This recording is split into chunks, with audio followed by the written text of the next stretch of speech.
Craig Slate. And I'm Edward Todd. And you're listening to The Fresh CrEd. Hello, everybody out there in podcast land and YouTube land and show land, all the lands. Hello. Produce land. Produce land, yeah. Welcome back. Welcome back. I know that was a short break, It's hopefully you got all your rat killing done, as they say. Can you say rat killing? So that is an East Texas-ism if there was one. Uh-huh. But yeah, basically it means took care of your to-dos, chores. So you did know what it meant. Oh, I know what it is, but not everybody out there is going to know what it is. I guess it's good to help. Yeah. I thought that was fairly common. But anyway, look, we are super excited for our next guest coming up. Ms. Laura Himes is here to join us today. Laura hails from, I guess, Bentonville, Arkansas now. That's originally from Kansas. Okay, so she didn't start in Bentonville, but she has now found herself there. She is Vice President of Global Sourcing, is that correct? For produce. For produce. In Walmart. Mm-hmm. Yeah, and then you are also are you the current chair or past chair for? I just became past chair yesterday of the IFPA board. IFPA, so what is that, is that a 2-year term? It's actually a 3-year commitment between being a chair-elect chair and the past chair. So chair is just 1 year, but then it's 3-year commitment on the board. Gotcha. And then, so for Laura now, we're going to get her background and get her history. But she and I first came to know Laura when we were at Chiquita. It was probably not as far back for her, but it was a lifetime back for me. No, it's pretty far for me too. It's funny how I always I've always saying that I'm working in the industry for like 25 years, and then I actually did the math, and it was like, it's 35 years now. So I think I need to update my math a little bit. No, I'm with you. I'm the same way. I just stopped at like 20, 25. Yeah, I've been doing this about 20, 25 years. That's what I say. 20, 25 years. It was like, I don't think I want to admit it's 35 years. Maybe it's a Kansas thing, because like Wizard of Oz, didn't she travel back in time? Or yeah, that's right. Yeah, there you go. What part of Kansas, by the way? I'm sorry. Lawrence. Rock Chalk Jayhawk, KU. Okay. I didn't go to KU. I grew up in Lawrence, and my father's a professor there for 40 years, and loved Lawrence. My parents still live there and everything. So I feel very affiliated with KU, even though I actually didn't go there. But that's where I grew up, in Lawrence, Kansas. So that begs the question, where did you go? So I did my undergraduate in Pomona College, actually not too far from where we're sitting right here. It's in Claremont, California. It's one of the Claremont colleges, small liberal arts college. And I thought I was going to do biology, marine biology, but I ended up being anthropology. Okay. So it was a great degree because it let me study abroad for a year, and went to Greece and archaeological dig, and I did another 6 months in Nepal and lived with a family and in the Himalayas, and it was fantastic. Yeah, it was really cool. It was really neat. Okay, well, I got a lot to unpack from just that little snippet we got there. I mean, So why the heck did you give all that up? Well, produce is great, but come on. Yeah, it's funny because I think there was something about just the traveling and that international experience that made me want to study international. Yeah.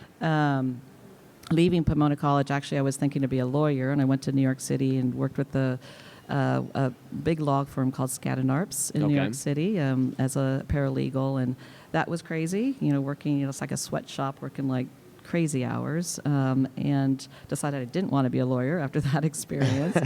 But just I had one case where we were defending a company in Puerto Rico.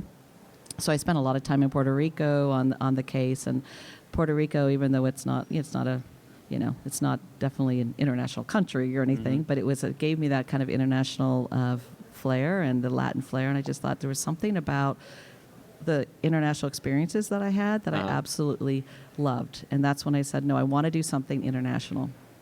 And I didn't know what it was, but I thought, well, I'm going to go. I didn't have a language yet. I took French and I took German in school, but I wasn't really fluent in anything. And I thought, well, I want to learn Spanish. Okay. So I moved to Costa Rica. I left my job in New York, and I just said, I'm going to pack my bags. I'm going to move to Costa Rica, and I'm going to learn Spanish. So That's commitment. That's I flew down there, and I didn't. I mean, this was obviously a long time ago, and there were no cell phones. There was nothing, and I flew down there. I was in the airport, got to a payphone. Thought, okay, I got to sleep someplace tonight. So Wait a second. What are you talking about? I had like a Costa Rica, one of those Costa Rica guidebooks. Like, opened it up, say, okay, here's a hotel. Let me call them, see if they have any room. Had very basic Spanish. And so I said, I had room. And so then I said, okay, I'll take a taxi there. Ended up staying in a not very nice hotel and not very nice location. But the price was probably right. Yeah, the price was right. That's right.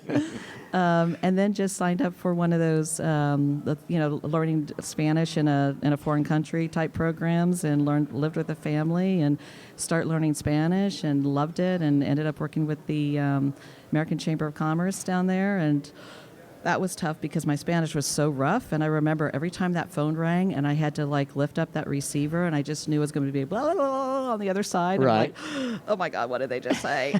It was so rough. But it's like one of those situations where you have to put yourself in that situation to learn it. to learn, to Yeah. grow, to do something. And so ended up living in Costa Rica for about a year and a half. And through the Chamber of Commerce, I met a lot of So what year is businessmen. this? About what? Oh, this was 90? Okay. 1990? 90s, okay. Yeah. Which in my mind isn't very far away, but it's ancient. My daughter was like, what is that, the like Stone Ages or something? So ended up staying there for a little bit, and then met a bunch of people through the Chamber of Commerce that went to a school called Thunderbird, which is the American Graduate School of International Management in Phoenix, Arizona. Yep. Learned a lot about that school and thought, wow, that's really cool. That's what I want to do. Study business, international business. So ended up leaving Costa Rica and going to school there. And then I got my master's degree in international management at Thunderbird. All right, I got to go back. Yeah. So this trip to Costa Rica. So I mean, even back in the late '80s, Yeah. they had ways to book rooms before you actually got there. I was there. I know they did, right? And so did you just like wake up and say, "Mom, Dad, I'm going to," did you even tell your parents? No, I did. Okay. I did. I told them that what I was doing. Yeah. They thought I was a little bit crazy because here I had a really nice paying job at a big law firm living in New York City. Yeah. And I know now that I'm a mom and That's where I'm going. and with I all- have kids almost that age, I probably would freak out. And I think they probably did. But what was really nice is they just let me live my life. Yeah. They said, okay, be careful. Yeah. This is a young woman going to Costa Rica. Don't know very much Spanish. I took like a basic Berlitz course before just to have the basics. And I would be freaked out if I were my parents for sure. And I remember, I specifically remember sitting on the floor like the night before I was leaving. So I think I sold all my stuff, or I had my suitcase or whatever, and sitting on the floor and just thinking, what am I doing? This is what am I doing? And just like so scared. It was scary, especially when I got there and I didn't know where I was going to stay. But like in those days, we didn't have the internet. I mean, if you're going to book a place, you got to call, right? So it's be a long distance phone call, trying to. Then we'll spend the money on that. I know, exactly. So it's I like have to save myself $5. I might not know where I'm staying, but there's a lot of beach, right? Yeah. In Costa Rica. It was. Yeah, you figure it out, and it was a great experience. It was tough. It was hard, even. It's very lonely because when I went down there, of course, I didn't know anyone. Right. I didn't know what to do, and taking long walks and going to museums and, trying to learn the language. But sometimes you just have to put yourself in those situations. And for anyone who wants to learn another language, you got to go to the country. Yeah. And you got to Full immersion. Yes, full immersion. Because anything you do in school, you don't remember anything. So. Well, until you're forced to actually have to communicate too, Yes. right? Yes. Get food. Exactly. But yours was full immersion meets a lifetime adventure. It is. An adventure of a lifetime, I should say. I mean, that's a pretty impressive story. It's fun, and you've got to feel comfortable feeling uncomfortable. Yes. And you're vulnerable, and you feel like, I remember like the first night I was in this family's house, and we couldn't speak to each other. I didn't know anything, and they would say it's time to eat, and you use hand motions, Yeah. and you start picking up key words here and there, thinking, okay, I think they said this, and and it's like you're like a little kid learning again, and you have to feel like, okay, I'm going to put myself into the situation, and I feel a little awkward and strange, but I'll get through it. Tomorrow will be a better day, and I'll learn more, and you just continue that way. And so what you're talking about there is, I mean, honestly, it's most people, unfortunately, spend their lifetime trying to avoid the uncomfortable. Yes. And it is, if somebody's got a quote that says something, if you're comfortable, you're not moving forward or something That's like right. that, right? That's right. And yes, and you've got to keep. What I say now to the team too is you got to keep reinventing yourself. Especially when you work in retail, it's just like this circular motion of like, oh my God, it's another year, it's another year, it's another year, it's the same thing, the same issues, the same problem, and you could easily feel very comfortable and keep doing the same thing, but you got to continue. You got to stop and say, okay, what am I going to do different this year? Yeah. And how do I reinvent myself so I'm always going to be, on top of like what are the new trends, what's happening, or Leading edge. just doing something different. And you could do that where you're sitting in whatever job you're at. You don't have to move. You can do it if you just kind of have that mentality. It was like, I'm just going to do it differently this year. Yeah. I'm just going to raise the bar. Well, and you know, being scared is actually probably a good thing, right? I mean, being like you say, uncomfortable, scared, all that kind of we stuff. weren't born podcasters. No, I mean and there was We took a somewhat of a leap. I mean, it's kind of worked out, I guess you could say. It wasn't going to Costa Somebody Rica. likes us. It wasn't Costa Rica. It wasn't Costa Rica, but somebody likes us enough to have us. But no, there is that, and then there was certainly when we originally were doing it was like, what are you talking about? Yeah. Are you guys crazy? Or actually, that was already established in my case. That was already in the. Nobody was that surprised. I'm already kind of crazy anyway. But well, you have to worry about those people, right? I mean, it's typically when you get those responses, that's at this point I kind of just stay away from those people because they just. I mean, I just don't have time to explain it. Yeah, That's right. That's right. But yeah, so that's a fabulous. I mean, to me, that's like if nothing else. I mean, what you're talking about there is gosh, that's a hard thing to communicate to people and get out. But that's a truly a life-changing deal. And absolutely, I don't know your full journey, but that kind of personality, that kind of mindset, that's how somebody gets to be vice president of global sourcing at the world's largest retailer. That's how that happens, right? Yes, because you have to take risks. Yeah. You have to take risks, and you also have to believe that it's going to be okay. I mean, and it may be hard to get into something new, like working for Walmart is. I mean, it wasn't an easy journey for me my first couple of years in Walmart either. I mean, it's tough to get used to a large corporation. You just have to, half the battle is just navigating the corporation in itself and understanding who do I need to talk to, when do I talk to them, who do I need to get on my side to tell the story right. I mean, there's all sorts of things in that corporate world that I never dealt with when I was on the supplier side. Right. And so that is half the battle is that piece. And some people do really, really good at it. And I'm personally not the best at that political environment piece, and so I have to learn it, or I have to find people who can help me with it. Yeah. So you have to take a risk in knowing that, okay, this isn't my strength. I feel uncomfortable in this area, so who can help me? Right. And if I look at my journey, across the, from my 35 years in the produce industry. I mean, 25. 25. I'm 15 now. I certainly didn't do it alone, and there's so many people that helped me along the way and supported me and had confidence in me. And the more they had confidence in me, that's when I felt pretty good about myself. But it's taken a long time to get there too. It's not just an immediate thing. No, I understand and completely concur with what you're saying there and agree with everything. Now, were you in the class with Lance Barnett and Fortunato? Yes, Were I was all right three before Lance. Fortunato, I think, was, I want to say 1 year after me. So I was the very first program of the development program, the global development program. So it was, I don't know if I know he's here, Dorn Weninger. He's the one that started recruiting at Thunderbird for the global development program that Chiquita started. I did not know that. Yes, and he's actually a Thunderbird alum too. So he graduated a year before me. So that's why I think he was instrumental in saying, Chiquita, come go to Thunderbird and start recruiting. Ah. So Dorn helped. He recruited me into Chiquita. Dorn's been highly instrumental in my whole life. So he recruited me into Chiquita, and I was with Chiquita about 10 years. But the idea Were was you really that long? yeah, well, I was in the rotational program they did, which was perfect because I saw myself as more of a generalist coming out of an MBA program. And so it was a rotational program. One of the years was a stint in Antwerp. So I was there for a year.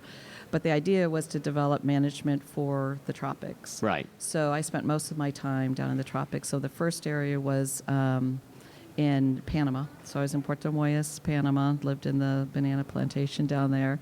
And then Honduras was the second place I was at. And then moved to Miami.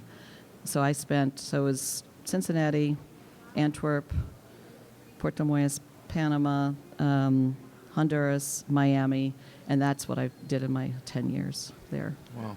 Yeah, the Honduras was my first. So, back when I started there, we had Banana College. Mm-hmm. Yes. And Honduras was our first stop. Yes, Honduras was beautiful. Banana U, maybe? Well, Banana U, that sounds more fun. They call it Banana Cup. It is Banana U. It was a good time, but it was definitely, in Honduras back then, when I went, they hadn't built a new airport.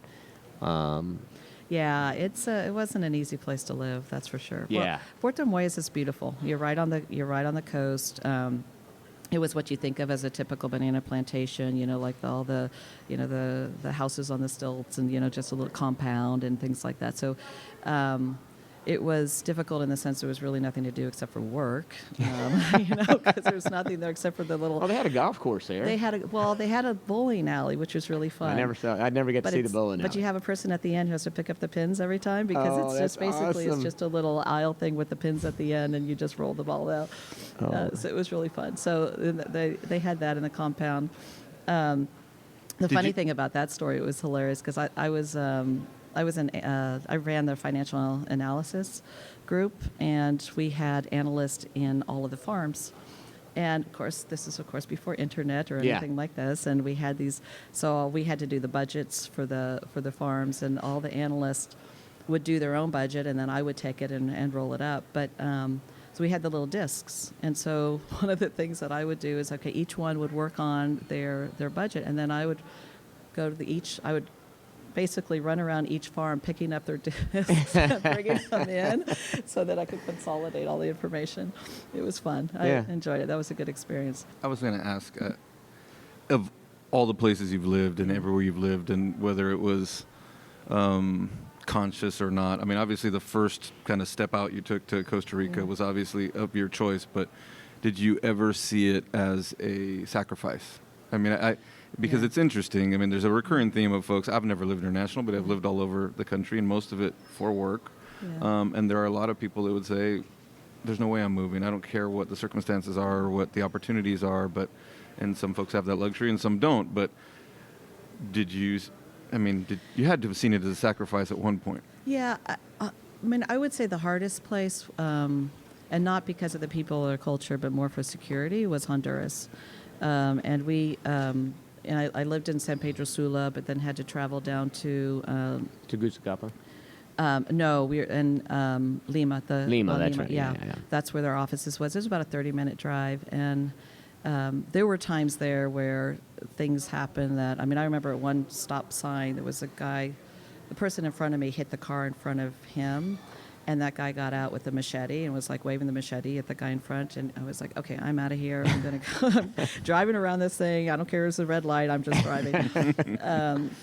And it got a little close for comfort. I had a guard at the home just because there was a lot of the maquilas that are in the area. And there were people that were kidnapped and things happening, and even on the farms there were things happening just security-wise. So, I don't know if it still is, but it was ranked as the most dangerous country. It is still per capita. Yeah. There's so from a security piece, yes, that one was difficult. I didn't have my family then, so at least it was just me that I was worried about. But from all of my other international experiences, I love it. I mean, I love it. There's an excitement because you're learning so much all the time, and you're just putting yourself in a different situation, whether it's culturally or the language, and you get to meet so many interesting people, and I love it. And I tell kids all the time today, first of all, my own kids, I was like, you've got to do a study abroad. That's requirement for me. You got to do study abroad when you're in college. But others that are coming through the industry, it was like, take the opportunity and learn something different, and if you can, do an international assignment. It is it's so life-changing, and you come back and you see the world in such a different way. Well, I mean, I think, travel or moving to different, like he's talking about, not staying in the world or in the place that you're in is key. Now, I was fortunate enough, my wife and I, 33 years, I mean, it was scary for us to move because she had grown up on where she was as a kid. All of her family's still relatively close. Yeah. Well, they're super close. So hers are. They actually live on the land her dad had in northern Louisiana. Yeah. And then my family's still all Dallas-based pretty much, right? So she and I come from a family that's just what you did, right? Yes. That's where you stayed. Yeah. And so when we left, it was a scary time, but I will tell you right now, all the parts of the United States that I've gotten to live in wouldn't change it, for the world, because like you say, you get a perspective. And there's still a part of me, at some point, I want to live abroad, even at this old age that I'm at. You know what? I mean, it is so cool. It is such a cool experience. Yeah. And obviously there's things that are difficult, and the one that Portugal was probably, that was the most recent place that I've lived with Driscolls. Wow. That's where our kids were born as well. We lived in a very small town, once again. In most places I've lived abroad have been in small towns, not in big cities, but very small town on a coast. And it's called Zambujeira do Mar, it's like south of Lisbon. Beautiful little coast area. That's where the berries grow. So there were probably sacrifices in that sense of, we did leave there because the kids were young, and I was like, well, I probably want to get them in a better place for education because it's a very small town and limited things for them. But there's so much to adjust to on the other side. There's excitement piece of it, but also the adjustment. I mean, there were times where it's like, well, once again, you question, what am I doing?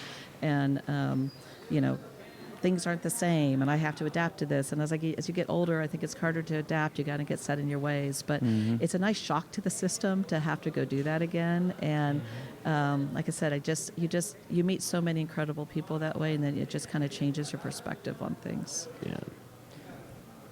So, man, it's the time. We just got started. The time is, I mean, we're not even halfway through. You're just getting out of Thunderbird, for crying out loud. I mean, what are we going to do here? I mean, it's like we're just getting started. We're up against the clock, but I'm going to try and fast forward a little bit just so we can kind of get, So, all right, Thunderbird, 10 years at Chiquita. Did you go from there to Walmart, or? No, I went from Chiquita to Driscolls. Driscolls, okay. Yeah, and lived in Portugal there. And then when the kids were they were born there, when the kids were about 3, that's when we moved over to Florida. Uh-huh. That's also a very interesting story. I don't know if we have time to get into it either, because I think it's a story of it wasn't the best experience in my life. I went to I won't name the company, but I moved to a company. It was kind of a startup, doing some blueberries in Central Florida, and immediately when we moved, I realized it was a mistake. Right. And more from the leadership perspective, not the people in the company or anything, but just the leader of that company. So it was tough, because here I just moved the whole family, left Driscoll's, company that I absolutely love, and it was more for family reasons, to get back closer to home, and I just realized I just made a big mistake, and what am I going to do? So it was tough. It was a really hard time in my life then. And once again, I think just going back to the community and the people that help you through. Right. I got connected to Keith Mixon at Sunny Ridge Farm, who offered me a job there at Sunny Ridge Farm, and it was through like some of my connections, Jerry DeMore, Dorn Wenninger, I mean, just wonderful people. Quentin Rowe of the the fruit, he offered me a job too. It was just wonderful just to know that there were people there that supported me Right. During that difficult time. But ended up working with Sunny Ridge Farm in berries, in the berry operations. So I was in charge of their production for berries in the southeast and Mexico, and enjoyed that experience tremendously as well. And then they got bought out by Dole, and so probably the last year of the time I was with them was with Dole Fresh Vegetables, and then from there I went to Walmart. And started They're in South Florida, right? In South Florida. So I started with sourcing. I ran their sourcing office in Miami for the first year and a half, and then moved What year did you go to Walmart? 2013. 13. Yeah. So about 10 years now. But you were already in. I think you were already in Bentonville by 2015, 20. I was. So I wasn't there very long. Because when I reached out to you, you were already in Bentonville. You had left the Florida office. I moved over to the merchandising side in about exactly then 2015, produce merchandising. Yeah. Bentonville, the Costa Rica of the U.S. And I don't want to. I don't want. I'm just thinking. I mean, I love Bentonville. So I do too. What I'm about to say it's is, but I'm just, a big gap there. I'm just saying. Yeah, I'm just thinking. Bentonville, in terms of all the texture you get from Honduras and all these other places, Bentonville's like it's straight down the line. It's like being back in Kansas. Yeah, exactly right. Exactly right. But it was perfect because it's not far from Kansas. My parents are getting older, so it's nice to be able to be close to them and everything. And but no, you're absolutely right. And it's also a switch from being on the supplier side forever to the retail side, which was quite an adjustment for me as well too. Very, very different focus. That's it. That's some people. It's either way. Going either way. There's a lot of people that can't make that transition. It's a tough, because it is completely different being on one side or the other. It is. I mean, one is very focused. At least in my roles in the supplier side, it was more focused on production. I wasn't on the sales. I wasn't around the sales side, but it was production, the efficiency, the labor. Just quality, and then to the retail side, which is very focused on the customer, very much so. And we all should be, right? Because that's what we're doing. That's it. But man, it's definitely it's nice to be able to see the whole thing from farm to fork. Yeah. Well, Do you think we can get Laura to commit to a part 2? Because there's I don't even think we got close to. Maybe we can put her on the tour program that we're doing, right? Yeah. So we're doing the Fresh CrEd. We're working on the Fresh CrEd tour right now. So we're cool. We're going to start with Limonera out in Santa Paula, I think is where they're at. And then from Limonera, we're going to go to Spain. So you could join us in Spain. Oh, cool. Maybe, we do. Yeah. So we've got a winery over there. I don't know if you're a wine drinker or not. I love wine. Oh, wow. So, in fact, it's one of, it's their ESG. Maybe you need a third person on your circuit. I could be, I could sit right between you two. Come on in. Yeah. You know what? I think we might make that work for sure. That would be fun. We would definitely love to have cool. back and Thank you for joining us today. This was fun. It really means a This was lot. really We fun. appreciate it. Yeah, this is a lot of fun. Thanks for inviting me. I appreciate Thank it. you.